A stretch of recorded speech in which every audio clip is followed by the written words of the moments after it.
आप सब जानते हो ये गुप्त सभा क्यों बुलाई गई है। हमें जो शर्मिंदगी झेलनी पड़ रही है उस जालिम जुलाहे कबीर की वजह से, हमें जो अपमान सहना पड़ रहा है उससे आप सब भली भांति परिचित हो। चाहे गली हो, चाहे कोई चौराहा, चाहे मंदिर हो, चाहे मस्जिद, जैसे हर जगह हमें नीचा दिखाने का मौका ढूंढता फिरता है। उसने तो मानो हमारी जिंदगी में ग्रहण लगा दिया है। मैं अपने साथ हुए बदव्यवहार के बारे में बताता हूँ। मैं काशी के सबसे बड़े भव्य मंदिर में वर्षों से शास्त्र पढ़ाता आया। लोग बड़ी श्रद्धा और आदर से मेरे चरण छूते थे, पर एक दिन अचानक वो जुलाहा कबीर वहाँ आ पहुंचा। यज्ञ, व्रत, दान ही मोक्ष का मार्ग है, यही परंपरा है। आप भोली भाली जनता को गुमराह कर रहे हो। असली दान वही है जिससे आत्मा का उद्धार हो, और उद्धार केवल नाम सुमिरन से होगा।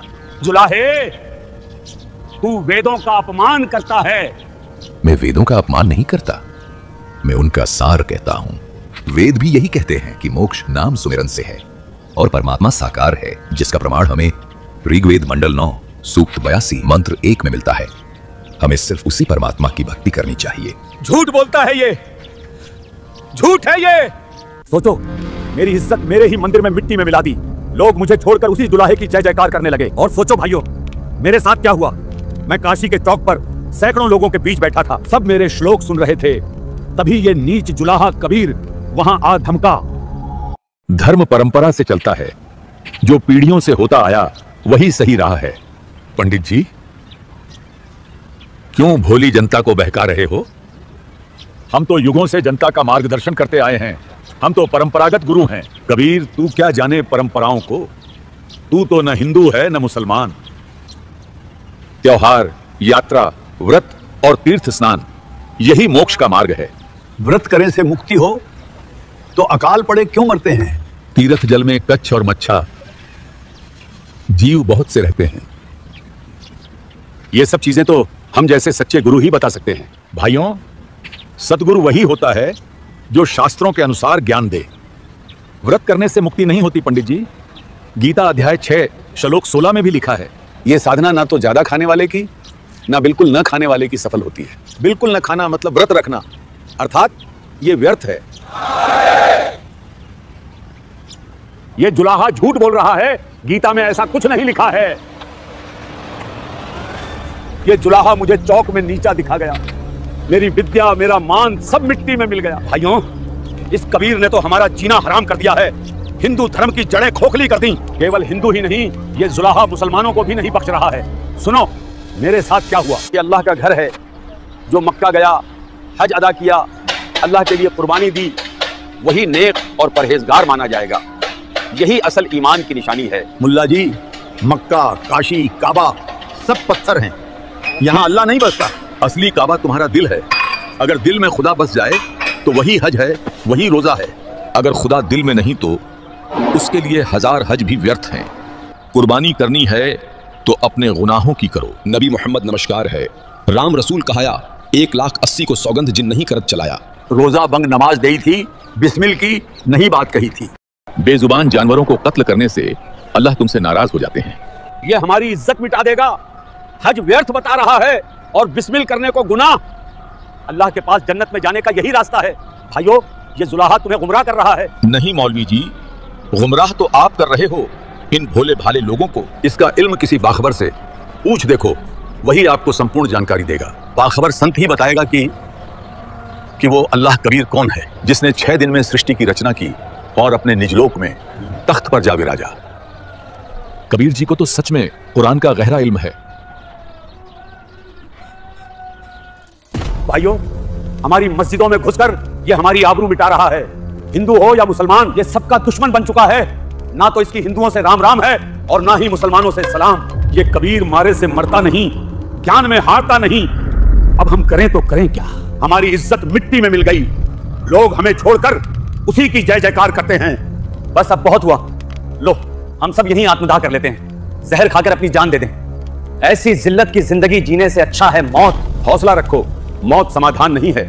याद रखो, हम सबका दुश्मन एक है। अगर हम खुद ही हार मानकर जान दे देंगे तो क्या होगा। हमारा दुश्मन तो स्वतः ही जीत जाएगा। एक उपाय है। एक पीर साहब हैं, वे कबीर से उतनी ही नफरत करते हैं जितनी हम करते हैं। वही हमारी मदद करेंगे इस कबीर को रास्ते से हटाने में। अरे मुल्ला जी, जल्दी बताओ, ऐसे कौन पीर साहब हैं जो हमारी मदद कर सकते हैं। उन पीर साहब का नाम है शेख तकी, क्यों ना हम सब मिलकर सिकंदर लोदी के दरबार चलें और पीर शेख तकी जी से मुलाकात करें। आपने बिल्कुल सही कहा, यही आखिरी उम्मीद है हमारी काफिर कबीर से निजात पाने की। हाँ सही कहा, अगर शेख तकी हमारे साथ हो जाएं तो कबीर को कोई नहीं बचा सकता।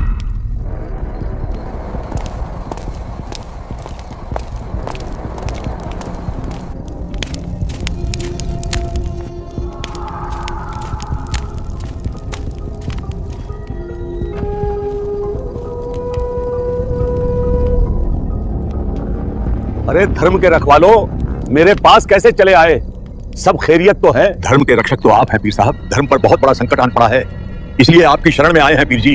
कैसा संकट मौलवी जी, कुछ तो बयान करो। पीर जी, वही जालिम कबीर, उसके आतंक से हम सब परेशान हो गए हैं। हिंदू हो या मुसलमान, किसी को भी उसने नहीं छोड़ा। उसकी बातों से लोग मस्जिदें छोड़ रहे हैं। वो तो कहता है हज और रोजा हराम है। अब बताइए, इस नीच जुलाहे कबीर को और कितनी देर बर्दाश्त किया जाए? अच्छा, वो जालिम जुलाहा भाई जालिम जुल्हे जारत लाई, ऐसा नाद बजाया है। जालिम जुल्हे जारत लाई, भाई कजी पंडित पकड़े पछाड़े, तिनको जवाब नहीं आया है। जालिम जुल्हे जारत लाई, ऐसा नाद बजाया है। जालिम जुल्हे जारत लाई, ऐसा नाद बजाया है। जालिम जुल्हे जारत लाई, सर दर्शन सब खारिज कीने, दोनों दीन चताया है। जालिम जुल्हे जारत लाई, ऐसा नाद बजाया है। जालिम जुल्हे जारत लाई, ऐसा नाद बजाया है। जालिम जुल्हे जारत लाई। तुम सब सोचते हो मैं कबीर को नहीं जानता। मैंने इसे खत्म करने के लिए बेशुमार कोशिशें की हैं, मगर ये मरे से मरता ही नहीं। ये कोई आम इंसान नहीं, बहुत बड़ा जादूगर है। मैंने इसको गर्म तेल के कढ़ाई में खाया, मगर उस खौलते तेल का इस पर कोई असर नहीं हुआ। मैंने खूनी हाथी से इसे कुचलवाना चाहा। छोड़ दो खूनी हाथी को, कुचल दो इसे।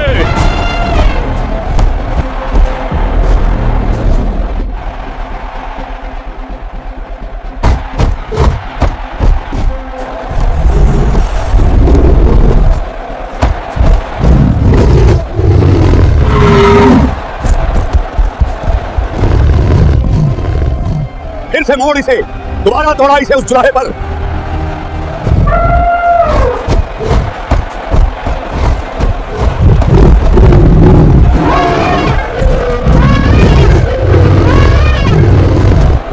महावत, दौड़ा दे इस चुराहे पर, वरना तेरी गर्दन कटवा दूंगा।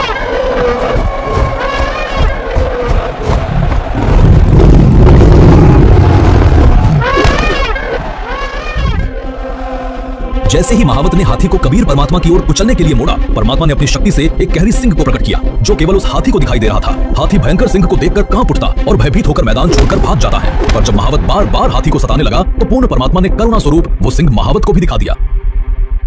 ना जाने हाथी और महावत ने ऐसा क्या देख लिया कि दोनों डरकर भाग गए। मैंने इसके घर गुंडे भेजे, उन्होंने इसे तलवार से मारा, लेकिन ये फिर भी नहीं मरा, और यहाँ तक कि इसने एक मरे हुए लड़के को जिंदा कर दिया। कबीर, अगर तू सच में अल्लाह है तो कर दे इस मुर्दे को जिंदा। वो मुर्दा नदी में बहुत दूर रह गया था। इसने अपने हाथ के इशारे से ऐसा जादू किया कि वो मुर्दा अर्थी समेत वापस आ गया और नदी किनारे आ लगा। वो एक मुर्दा था और दोबारा जीवित नहीं हो सकता था, पर इसने अपनी शब्द के जादू से उस मृत शरीर में आत्मा ही प्रवेश कर दी। हे आत्मा, कबीर हुक्म से पुनः अपने शरीर में प्रवेश कर और उठ जा। कमाल हो गया, कमाल हो गया। सब जोर जोर से इसके जयकारे लगाने लगे और कहने लगे, कमाल हो गया, कमाल हो गया। इसने उस लड़के का नाम ही कमाल रख दिया। और इससे भी बड़ी हद तो तब हुई जब इसने मेरी ही बेटी को, जो कि मृत थी और कब्र में दफन थी, हे शेख तकी की लड़की, जीवित हो।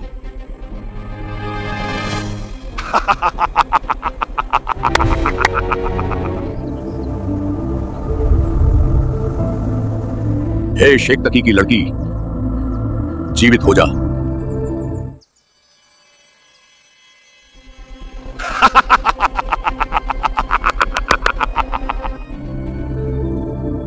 ऐसे थोड़ी ना मुर्दे जिंदे होते हैं, मुर्दे तो कयामत के समय जीवित होते हैं। अगली आत्मा को लाया जाए।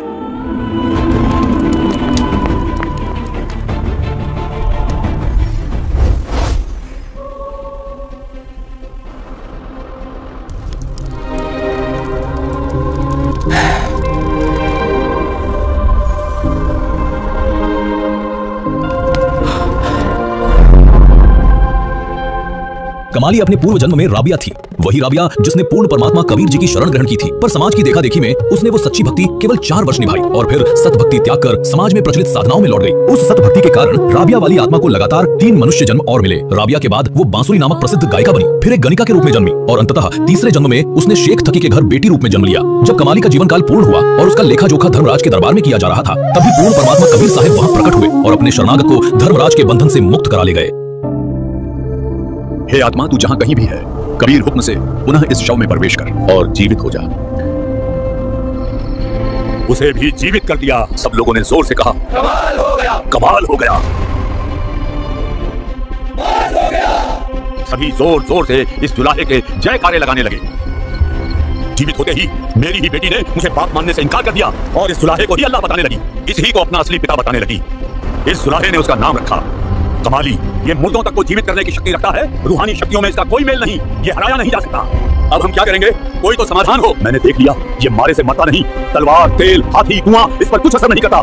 मगर इस बार मेरे पास ऐसा मंसूबा है कि ये जालिम जुलाहा बदनाम होकर खुद ही भाग जाएगा। बदनामी से ही इसका काम तमाम होगा। मौत से ये बच जाता है, मगर इस बार इसे इसकी इज्जत से मारेंगे। मेरा मंसूबा सुनो। वाह पीर साहब, ना रहेगा बांस, ना बजेगी बांसुरी। बिल्कुल, बदनामी से ही अब इस जालिम जुलाहे का काम तमाम होगा।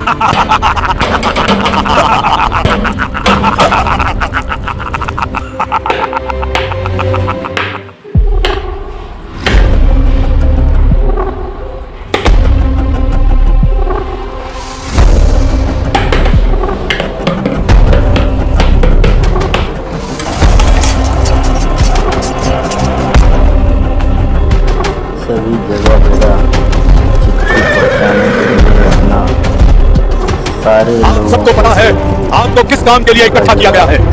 ये पत्र धरती के कोने कोने पर जाना चाहिए, कोई कोना छूटना नहीं चाहिए। आगे बढ़ो, इस पत्र को धरती के कोने कोने में पहुंचा दो। पूरी दुनिया के लोग के पास ये चिट्ठियां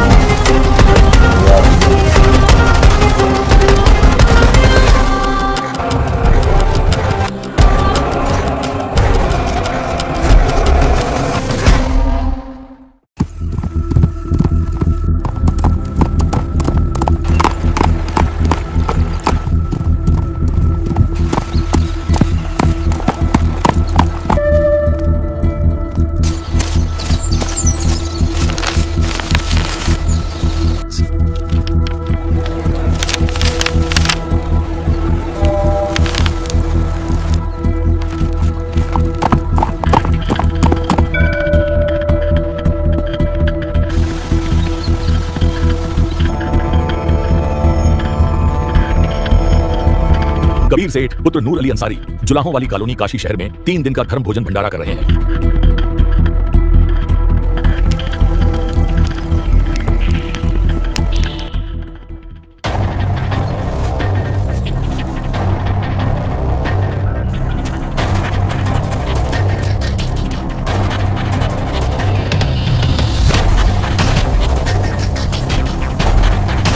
भंडारे का न्योता फैलते ही दूर दराज से साधु संत और फकीर काशी की ओर निकल पड़े। लाखों की भीड़ उमड़ने लगी और उधर कबीर साहिब अपनी छोटी सी कुटिया में मानो सब कुछ देख रहे थे और मंद मंद मुस्कुरा रहे थे।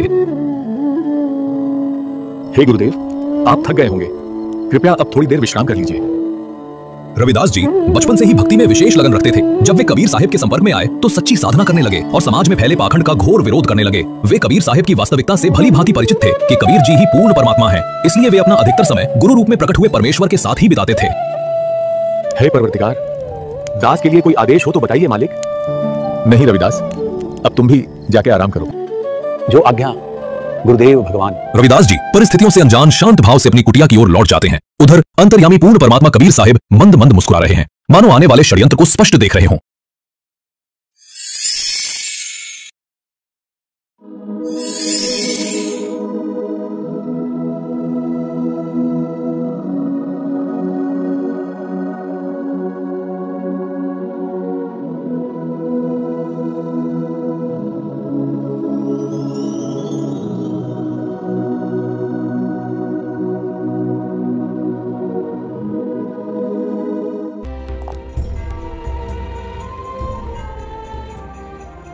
सिकंदर लोदी, जिसकी सत्ता लगभग पूरे भारतवर्ष पर थी। उसके शासनकाल में पाकिस्तान, बलूचिस्तान, ईरान, इराक तक उसकी पहुंच मानी जाती थी। लेकिन इतना शक्तिशाली शासक भी एक भयानक रोग से पीड़ित था, जलन का रोग। ऐसा रोग मानो शरीर आग में जल रहा हो पर आग न हो।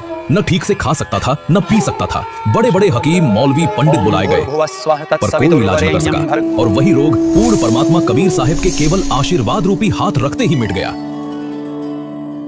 कबीर साहिब जी के अनगिनत चमत्कार देखकर दिल्ली का राजा सिकंदर लोदी उनका शिष्य बन गया था। पर यही बात उसके पीर शेख तकी को नागवार गुजरी। वो ईर्ष्या से जल उठा और कबीर परमात्मा को मिटाने के लिए एक के बाद एक षड्यंत्र रचने लगा।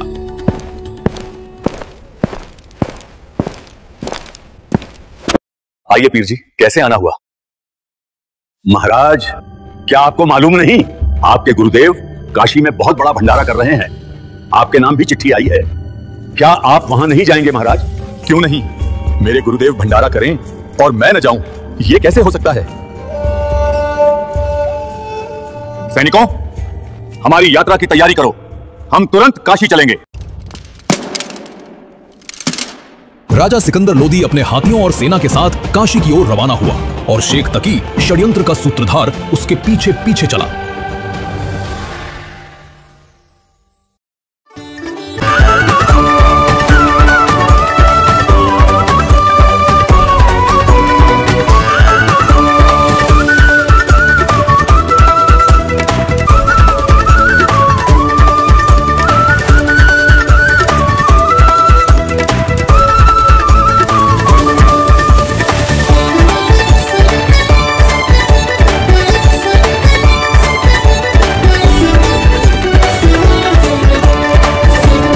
ये लीजिए गर्मा गर्म जलेबी। कबीर सेठ की है, कबीर सेठ की है। ऐसा भंडारा करने वाला कौन है? हम उसके दर्शन किए बिना नहीं जाएंगे। सचमुच जैसा पत्र में लिखा था वैसा ही मिल रहा है, सोने की मोहर और दोहर तक। ऐसा भंडारा तो आज तक धरती पर कहीं नहीं हुआ। कबीर सेठ की जय, कबीर सेठ की जय।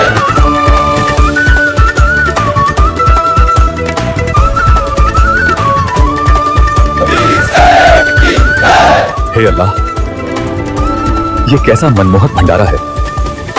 कबीर सेठ की। ये भंडारा कैसे चल रहा है? कौन करा रहा है ये सब? अरे सचमुच जैसा पत्र में लिखा था वैसा ही मिल रहा है, सोने की मोहर और दोहर तक। ऐसा भंडारा तो आज तक धरती पर कहीं नहीं हुआ। ये क्या हो गया? वो गरीब जुलाहा जिसे 2 वक्त की रोटी नसीब नहीं होती, वो इतना बड़ा भंडारा कैसे करा सकता है? ये लीजिए। अरे सचमुच जैसा पत्र में लिखा था वैसा ही मिल रहा है, सोने की मोहर और दोहर तक। आया है बंजारा केशो आया है, काशी आया माल अपारा केशो आया है बंजारा केशो आया है। 9 लाख बॉडी बड़ी विशंबर, 9 लाख बॉडी बड़ी विशंबर, दिया कबीर भंडारा केशो आया है बंजारा केशो आया है। धरती ऊपर तंबू ताने, धरती ऊपर तंबू ताने, चौपड़ के बंजारा केशो आया है बंजारा केशो आया है। कौन देश से बालद आई, कौन देश से बालद आई, ना कहीं बजाने वाला केशो आया है बंजारा केशो आया है। अपरम पार पार गत तेरी, अपरम पार पार गत तेरी, कितव करे दलदारा केशो आया है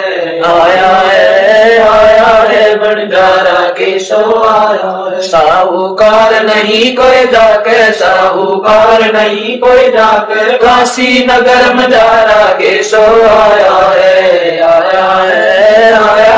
बंजारा केशो आया है। दास गरीब कल्प से उतरे, दास गरीब कल्प से उतर, जिया पे अलग कर तारा केशो आया है बंजारा केशो आया है। दास गरीब कल्प से उतरे, दास गरीब कल्प से उतर, जिया पे अलग कर तारा केशो आया है बंजारा केशो आया। भक्त जी, मेरे गुरुदेव कबीर जी कहाँ हैं? मैं उनसे मिलना चाहता हूँ। राजन, कबीर जी का तो पता नहीं, पर सामने एक विशाल तंबू में केशव नाम का व्यक्ति बैठा है जो ये सारी व्यवस्था करा रहे हैं। आप चाहो तो उनसे मिल सकते हो। मान्यवर, आप कौन हैं और भगवान कबीर जी से आपका क्या संबंध है? मेरा नाम केशव है। मैं कबीर जी का पगड़ी बदल मित्र हूं। उनका संदेशा आया था एक छोटा सा भंडारा करना है, तो दास उनकी सेवा में हाजिर है। छोटा सा भंडारा? 18 लाख आदमी यहाँ भोजन कर रहे हैं और ये इसे छोटा कहता है? हाँ? परंतु कबीर जी स्वयं क्यों नहीं आए? राजन, जब उनकी मौज होगी वे स्वयं पधारेंगे। दास उनकी सेवा में यहाँ हाजिर हैं। राजन, आपसे प्रार्थना है आप भी भंडारा ग्रहण करें। नहीं, भंडारा तो मैं अपने गुरुदेव के दर्शन के पश्चात ही ग्रहण करूंगा।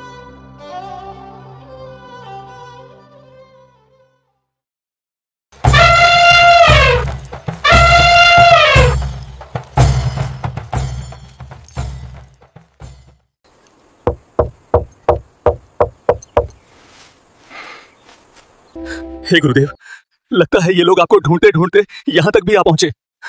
रविदास, तुम दरवाजा मत खोलना। ये लोग दरवाजा पीट पीट कर थक जाएंगे और स्वयं लौट जाएंगे।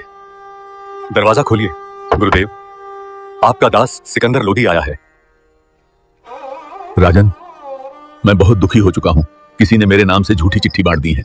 मैं तो एक गरीब जुलाहा हूं, पूरे दिन जुलाहे का काम करता हूं, ताना बुनता हूं, तब जाकर मुझे 2 वक्त की रोटी भी मुश्किल से नसीब होती है। मैं कहां से भंडारा कराऊंगा? काशी में कोई सेठ भी नहीं है जो मुझ गरीब को उधार दे।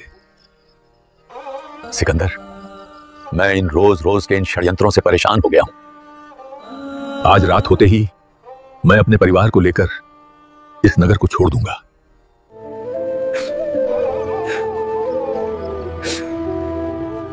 हे अल्लाह, आप अपने इस दास को भ्रमित नहीं कर सकते।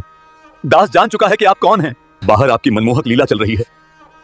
18 लाख लोग भोजन कर रहे हैं, आपकी जय जयकार कर रहे हैं। दास आपके दर्शन करना चाहता है, दरवाजा खोलिए। परवरदिगार। रविदास, खोल दो दरवाजा।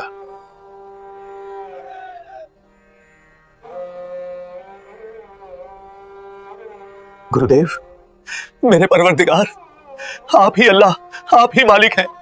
हे परवरदिगार, मुझ दास के साथ भंडारे में चलिए। सब आपका इंतजार कर रहे हैं, आपके दर्शनों के लिए ललायत हैं मेरे मालिक। दिल्ली के बादशाह सिकंदर लोधी के आग्रह पर पूर्ण परमात्मा कबीर साहिब अपनी कुटिया से भंडारे के लिए चल पड़ते हैं। जैसे ही कबीर परमात्मा अपनी कुटिया से प्रस्थान करते हैं, आकाश से एक सुंदर मुकुट उतरता है जो उनके शीश पर स्वयं आविराजता है। उसी क्षण आकाश से फूलों की वर्षा होने लगती है। दिल्ली का राजा सिकंदर लोधी अपने गुरुदेव कबीर परमात्मा को शाही हाथी पर बिठाता है और श्रद्धा से उनके ऊपर चमर सेवा करता हुआ भंडारे की ओर प्रस्थान करता है। जब कबीर परमात्मा उस दिव्य भंडारे के समीप पहुंचते हैं तो वहां उपस्थित असंख्य साधु संत उत्साह और भक्ति में डूबकर जयकारे लगाने लगते हैं। भगवान कबीर जी भंडारे में पधार चुके हैं। परमात्मा जी से अर्ज करो कि कुछ समय अपने दास केशव के पास भी बैठें। जो आज्ञा भगवान।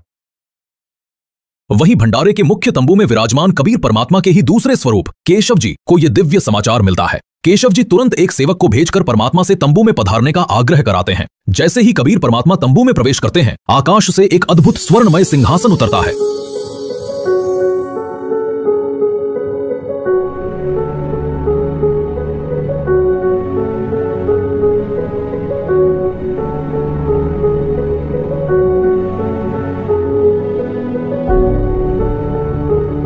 जिस पर स्वतः ही एक मनमोहक रेशमी आच्छादन बिछ जाता है। पूरा वातावरण जयकारों से गूंज उठता है और फिर आरंभ होती है वो दिव्य ज्ञान चर्चा, जहां स्वामी और सेवक दोनों एक ही सत्य के 2 रूप बनकर विराजते हैं। हे परमपिता, सारी सृष्टि के सृजनहार, आप इस गंदे लोक में क्यों आ गए?